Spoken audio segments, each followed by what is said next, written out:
Hi friends, అందరికీ శ్రీరామనవమి శుభాకాంక్షలు. మీరు శ్రీరామనవమి రోజున ఏ గుడికి వెళ్ళాలని కోరుకుంటున్నారో కింద కామెంట్ చేయండి. అండ్ ఏ గుడికి వెళ్ళి వచ్చారో కూడా కామెంట్ చేయండి. ఇది వచ్చేసి హైదరాబాద్ గచ్చిబౌలిలో ఉన్న శివాలయం అనమాట. మనము శివాలయం అని కొట్టే కనుక ఈ గుడి చూపిస్తుంది. కాకపోతే కనుక ఇక్కడ అన్ని దేవతలు ఉన్నారన్నమాట. మన హిందువుల సాంప్రదాయం ప్రకారం ముక్కోటి దేవతలు అంటాం కదా, ఆ ముక్కోటి దేవతలు ఇక్కడే ఉన్నారేమో అనిపిస్తుంది అనమాట. చూడండి, ప్రతి ఒక్క విగ్రహాన్ని నీట్గా ఈ గుడిలో ఉంచారనమాట. మనకు ప్రశాంతమైన దర్శనం చేసుకోవాలంటే, అన్ని దేవతలను దర్శనం చేసుకోవాలంటే ఈ గుడికి వచ్చి చాలనిపిస్తుంది నాకైతే కనుక. నేనైతే ఇంతకుముందు శివరాత్రి రోజున ఇక్కడికి వచ్చాను. కాకపోతే అందరూ ఫుల్గా ఉండి దర్శనం చేసుకోలేకపోయాను అనమాట. మళ్ళీ ఒకసారి వచ్చాను అనమాట. అప్పుడు అనిపించింది ఇంత ప్రశాంతమైన గుడి ఇంకెక్కడా ఉండదేమో అనిపించింది అనమాట. ప్రతి ఒక్క విగ్రహాన్ని నీట్గా ఇక్కడ పెట్టారనమాట.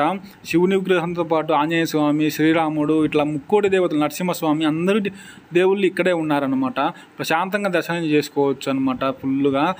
ఇంకా వచ్చేసి ఇక్కడ గోశాల కూడా, అంటే 2-3 ఆవులతో పాటు నవగ్రహాలు కూడా ఇక్కడే ఉన్నాయన్నమాట. ఎవరికైనా కానీ నవగ్రహాల పూజ చేసుకోవాలని కానీ ఇక్కడే ప్రశాంతంగా పూజ చేసుకోవచ్చు అనమాట. క్షీరసాగర మదనం అంటాం కదా, ఆ సాగర మదనం ఎలా జరిగేది అంటే రాక్షసులకు దేవుళ్ళ మధ్య జరిగే ఈ క్షీరసాగర మదనాన్ని కూడా మొత్తము విగ్రహాల రూపంలో ఇక్కడ పెట్టారు. చూడండి, చాలా అంటే చాలా బాగుందన్నమాట. ఒక్కసారి హైదరాబాద్లో ఎవరన్నా ఉండేటోళ్ళు ఇక్కడ గచ్చిబౌలిలో ఉన్న శివాలయానికి రండి, చాలా సూపర్గా ఉంటుందన్నమాట. అండ్ మామూలుగా మనమైతే కనుక వేరే టెంపుల్స్లోకి వెళ్తే కనుక అక్కడ పూజారులు వాళ్ళ పూజ చేసేసి మనల్ని దండం పెట్టుకోమంటారు. కాకపోతే ఇక్కడ ఏముందంటే ఈ టెంపుల్కి వచ్చేసరికి మనతోనే పూజ చేసుకోవచ్చు అనమాట. ఇక్కడ వచ్చేసి వేరే ఏ పూజారి లేడు, ఇంకో శివాలయం దగ్గర వేరే పూజారి ఉన్నాడు అనమాట.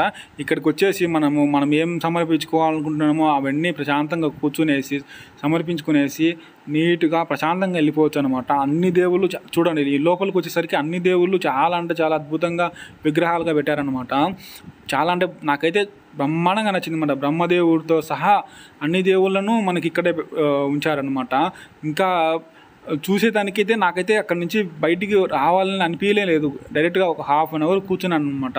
ఇక్కడ చూడండి, రాయి మీద ఆంజనేయ స్వామి, వినాయకుడిని విగ్రహాలు కూడా చాలా చక్కగా మలిచారు. పైన పార్వతీ పరమేశ్వరులు, అందరూ దేవుళ్ళు మనకి ఇక్కడే కనిపిస్తారనమాట. ఒక్కసారి చూడండి, చాలా అంటే చాలా బాగుందన్నమాట.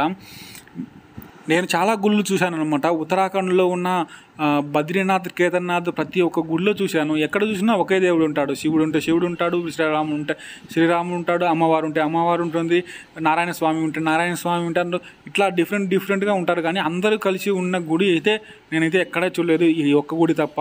ఇంకా తర్వాత వచ్చేసి శివాలయం దగ్గరికి వచ్చిన తర్వాత నందీశ్వరుని దర్శనం చేసుకున్న తర్వాత శివలింగానికి మనం ఏదైనా పాలు తెచ్చుకున్నా కానీ అక్కడ ఉన్న పూజారి వచ్చేసి మనతోనే అభిషేకం చేపిస్తాడనమాట. తను మామూలుగా అయితే ఏ పూజారి అయినా ఆ పూజారి అభిషేకం చేస్తాడు. ఇక్కడ మనతోనే అభిషేకం చేస్తాడు, నీళ్ళతో కానీ మనతోనే అభిషేకం చేసి నీట్గా అర్చన అన్నీ చేసి పంపిస్తాడనమాట. చాలా అంటే చాలా ప్రశాంతంగా కూర్చునేసి అక్కడే కూర్చున్నా కానీ ఏమన్నాడు అనమాట, ప్రశాంతంగా దర్శనం చేసుకోవచ్చు. నాకైతే ఈ టెంపుల్ చాలా బాగా నచ్చింది. మరి మీకు కూడా నచ్చితే ఒక లైక్ వేసుకునేసి నా ఛానల్ సబ్స్క్రైబ్ చేయండి. అండ్ ఈ టెంపుల్ ఎలా ఉందో కింద కామెంట్ చేయండి ప్లీజ్.